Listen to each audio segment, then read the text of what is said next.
Sometimes I sit out on my patio in the morning in Alameda, California, and I wait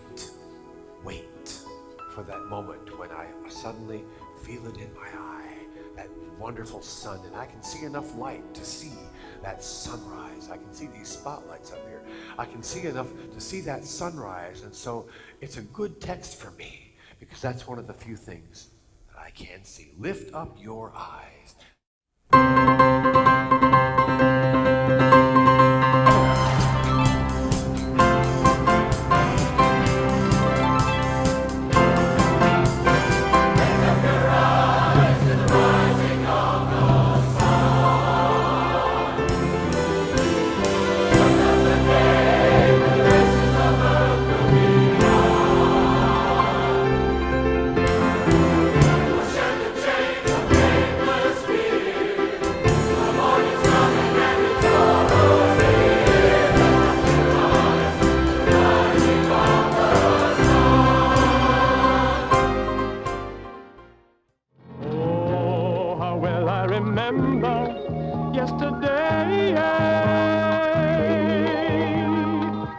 I don't remember being angry at my parents for the blindness thing. I remember being angry at the blindness because people would do things that I couldn't do.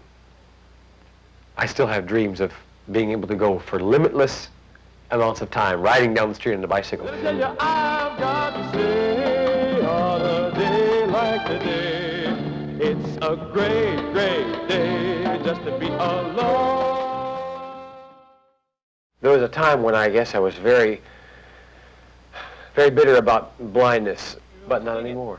What made the change, I'm not sure exactly. I began to be able to depend a little bit more on my musical skills. So success or reward or satisfaction began to come from those places, not from the things I couldn't do, but from the things I could do.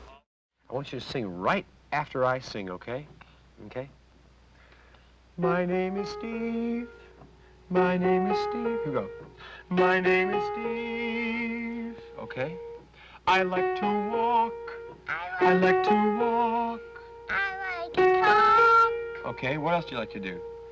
I like to talk. Okay. I like to talk. What else do you like to do? I like to What else do you like to do? sing. I like to sing. I like to clap. I like to clap. Well, let me hear you clap. I like you. I like to clap. I like you. What else? I like you to be here. I like you to be here. I like you to be here. For my film. For my film. I got a call late one night at my house from someone who said, "You need to hear this guy who plays the piano and sings, and he's blind. Could I come out tomorrow to your office and have you meet him and have him play for you?" I said, "Oh, sure."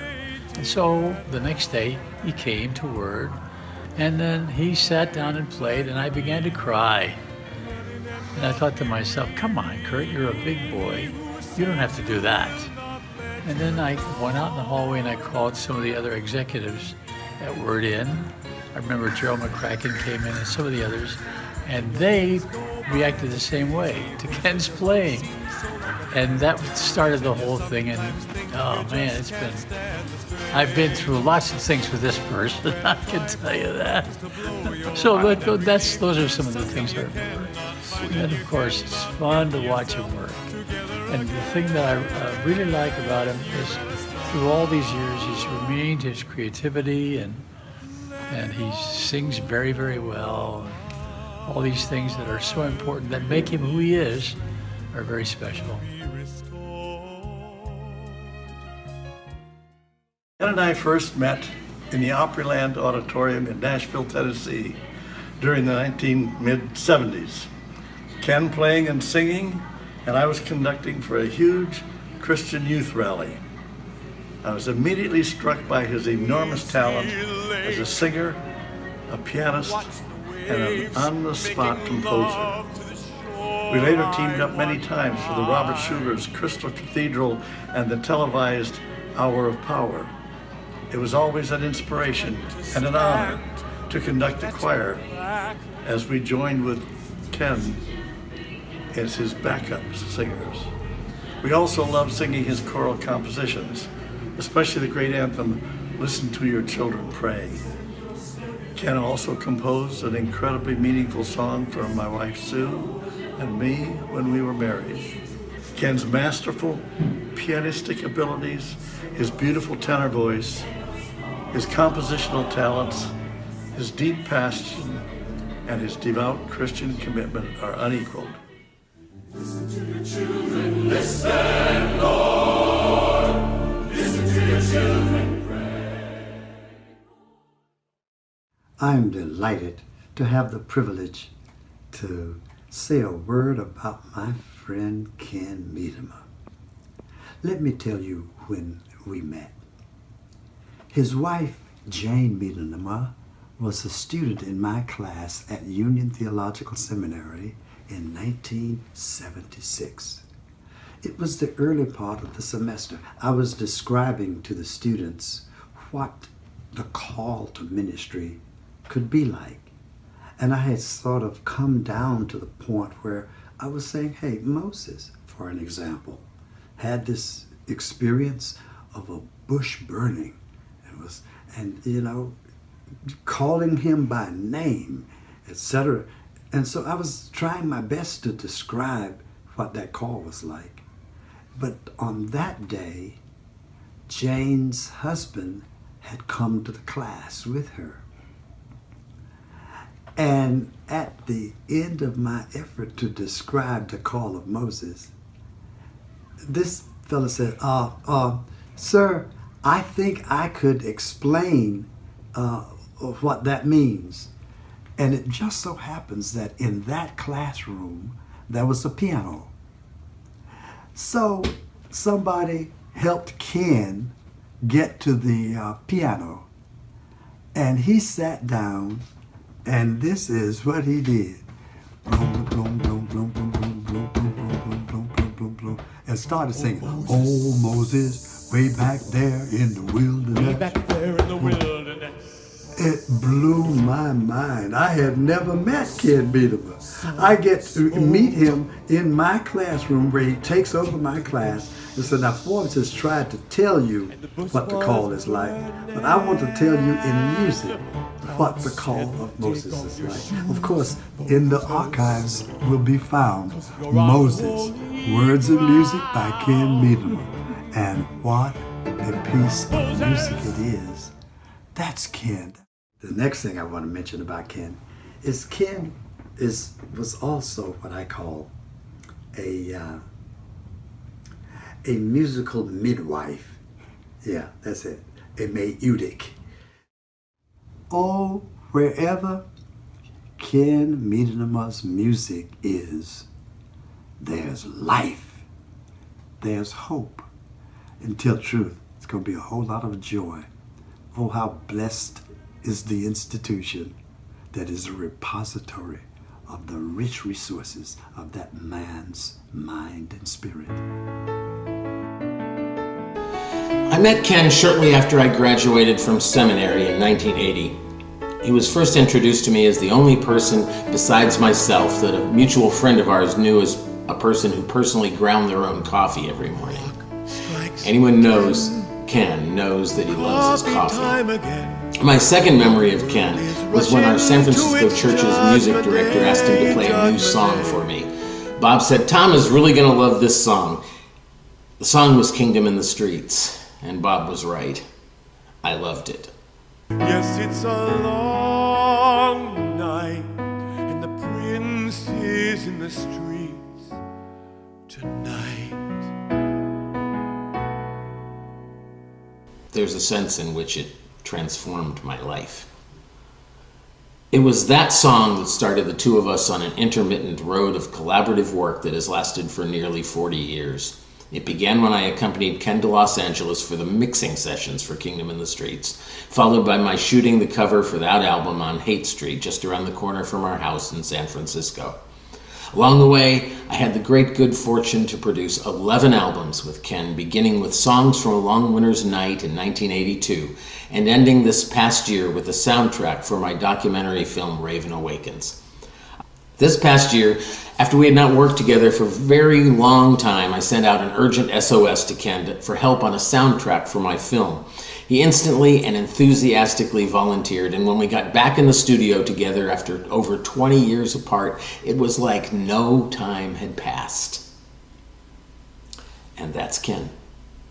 Unbelievably gifted, consummately talented, always true, and perpetually present. I am deeply blessed to call him my friend.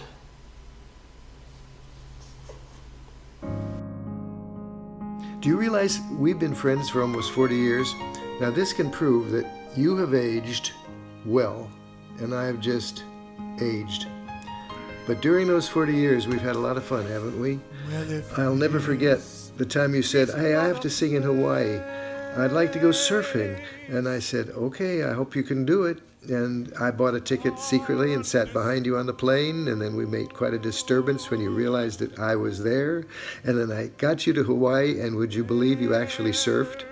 Of course, you went the wrong way, towards the waves instead of on the waves, but you did well. The time I remember most, I think, was in London, when one almost Christmas Eve, we walked through the streets of London. We walked past a pub, into the pub, had one of those boiled eggs and a beer, and then went out and listened to the Salvation Army band playing. And I said, "Where are you singing tonight, Ken?" He said, "Well, follow me." The next thing I knew, Ken was up on that stage singing Christmas carols by himself. Then slowly, the curtains opened to reveal this huge choir that sang with him for the rest of the concert. You're full of surprises. You constantly fool me with the kind of poetry you can write. First time I heard you sing, "If this is not a place where tears are understood, where can I go to cry? If this is not a place where the spirit can take wing, where can I go to fly?"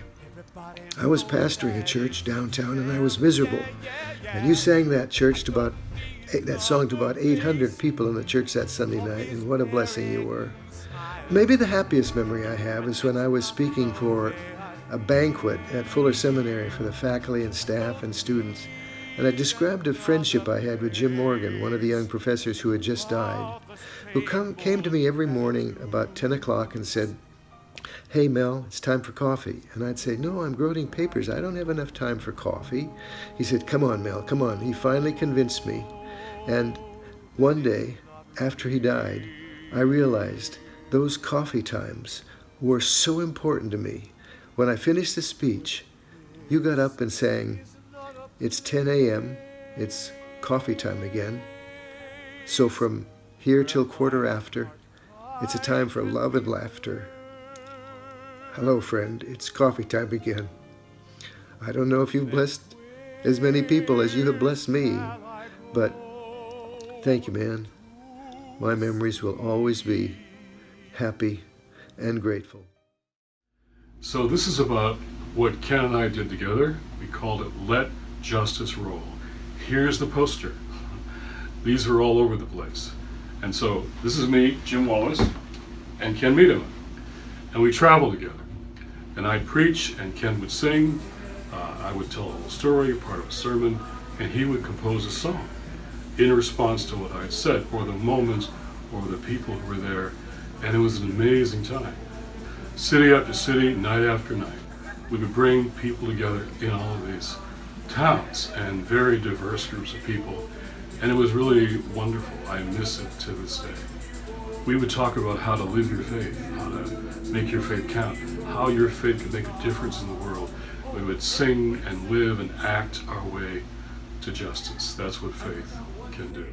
So these were powerful moments in our lives and the life of these cities. I remember one of our tours, the last night was at Duke.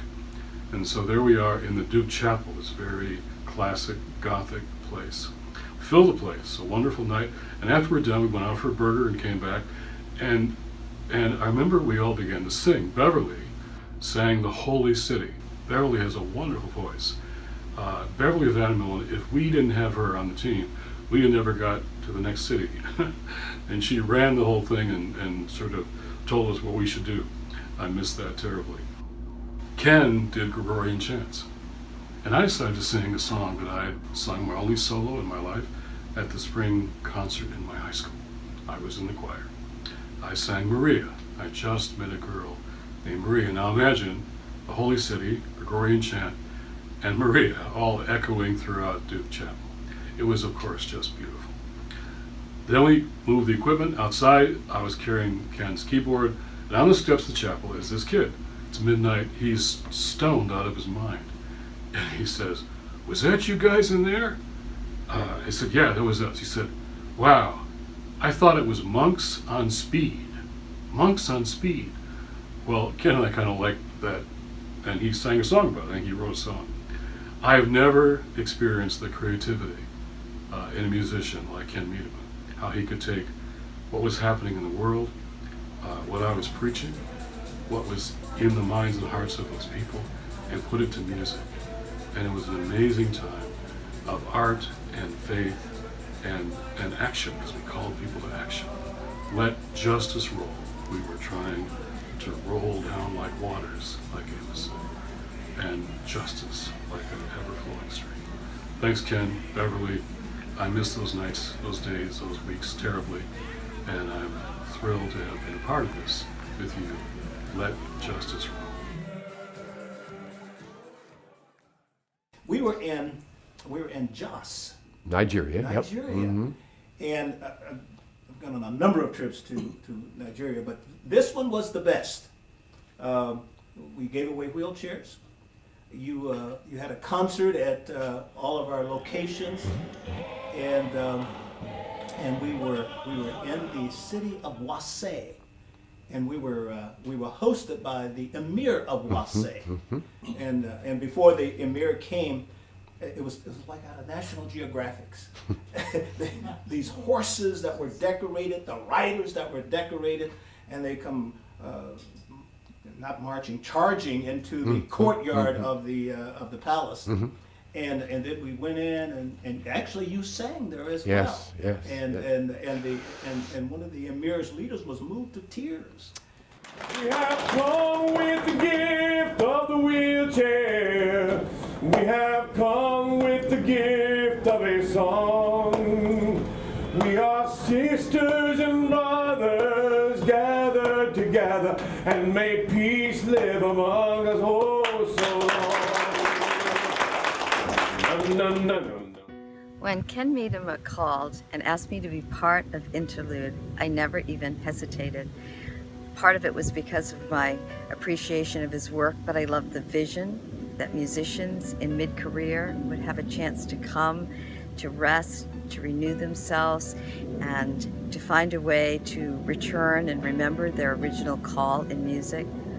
But I still had no idea how powerful the experience would be. It has been, since the start, surprising, it has been exciting, it has been inspiring, just to touch the hearts of people who bring music into the world, but then to be touched by their hearts. Ken, thank you for the experience. It's very difficult for us to express how much you have meant to us and enriched our lives, both your music and especially your friendship this many years. And we found ourselves wishing, if we were asked to do so, that we could write a song or commission somebody to write a song, and not being able to write a song ourselves and not being able to afford, somebody to write a fantastic song, we thought, the one person we wish that could write a song to express our feelings would be you. So we'll send some money to Briar Patch Music, and if you could write a song about how much we love you and appreciate you, we would so be grateful for that. So here's some place to start. Here are 3 pitches and 3 words. Let's see. Troubadour, friendship, kumquat. Good luck with that. Hi, my name is Heidi Hagstrom. I was introduced to Medema magic when I was in college. I used his music for some of the worship that I was responsible for leading. I followed Ken from afar, paying attention to his new recordings and his new music. And then finally in the year 2000, I was able to hire him to be part of the 2000 ELCA Youth Gathering.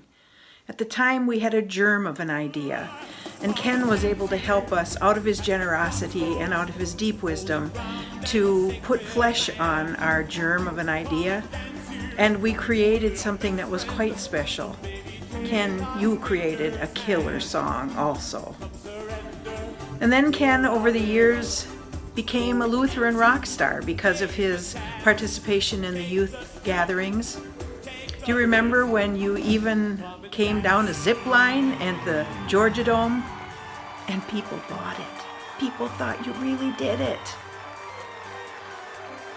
Well, one of the greatest moments in my life then was when Ken invited me to sing with him on a cantata that he had written called The Weaver. You have identified the deep God that resides in me, and you do that for all people. And the God that you know is the God that I want to know, the God of only love and grace. You pull that out of people. You light up their lives with the truth of what's within them. You are an amazing man. You are a gifted soul. And I am so grateful to have had the opportunity to be part of your life.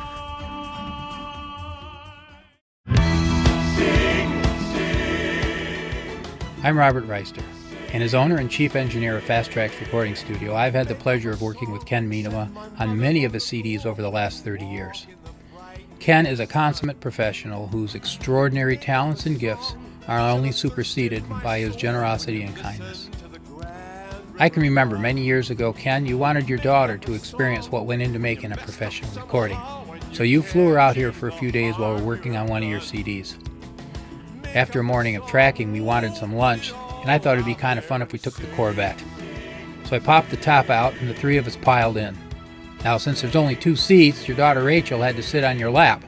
We pulled out of the driveway, and just as I was about to hit 3rd gear, I looked behind me and I saw red and blue flashers. We were getting pulled over. The officer came up and asked me if I knew how fast we were going, and of course I told him, well, the speed limit, officer, 45. And then he told me, well, he said I was doing 70 and you guys were pulling away from me. There we were. 3 people in a 2-seat sports car, top off, not wearing our seatbelts, Rachel sitting in your lap, her head sticking out about a foot above the windshield. I thought they were going to impound the car and I was going to go to jail. And then you took over. You started telling the officer how we were working on your new CD. Perhaps it was the combination of your silver tongue, or your celebrity, or how you asked the officer his name so he could give him special thanks on the liner notes of the CD. Whatever the reason, that was the only time I've ever been able to escape a ticket, with only a warning telling us to watch our speed. Ken, you can ride with me anytime. For generations, your music has touched and inspired people worldwide, and will continue to do so for generations to come. I am proud to be able to be a small part of that, and I am blessed to have been able to work with you all these years, Ken, and to call you my friend. With every last breath, let the music never end. Let the song go on and on, through the night until the dawn. Sing your joys and your tears and your hopes and your fears. Let the song go on and on and on and on.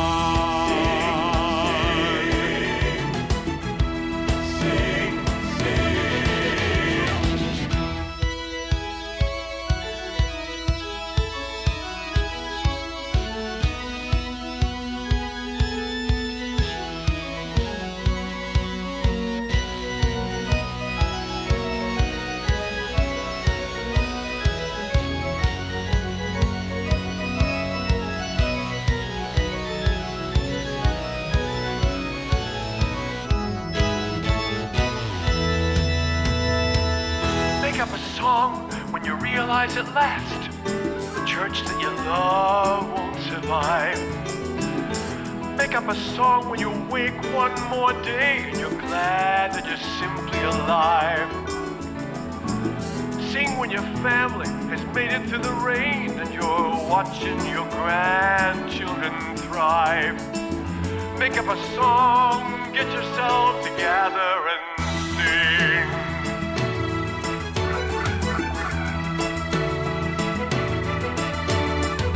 Make up a song for the friends and companions who are standing right here by your side.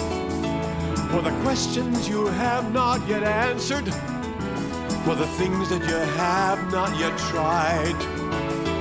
Make up a song because the audience waits to be taken on that musical ride. Make up a song, jump on this moment and sing.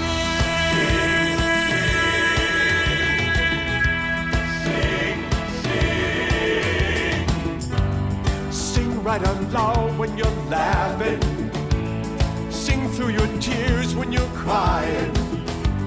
Sing on the ground when you're crawling. Sing in the sky when you're flying. Sing in the days of your living. Make up a song for the night of your dying. Make up a song, stand tall and breathe deep and sing.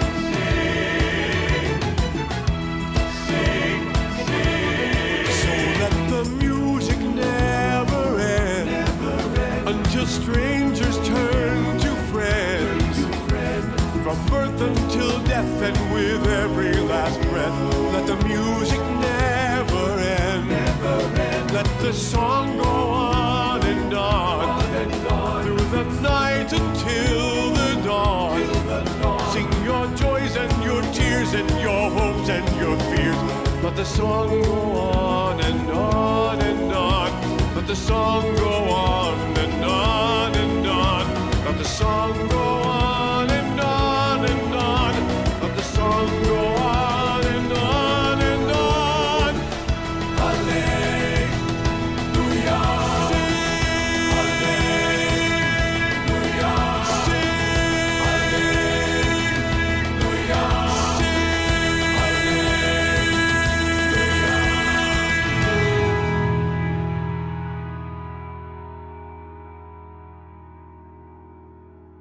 That piano really jumped around.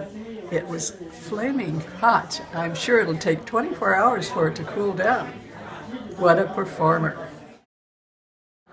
It was wonderful. He only gets better. This is my third time when he's been in our city in Asheville, Ohio. And I told him, I didn't know if his singing or his music I enjoyed the most. Both of them just, I said, off the chain. It was wonderful. I've sung Ken Medena's music all over the world because I taught for the military for 40 years. In Germany, on the island of Sicily, in England, and in, where else? Germany, England, Okinawa. Okinawa. Started off on Okinawa. I've loved every minute of it and wouldn't trade having sung Ken Medema music. Oh, thank you. Thank you.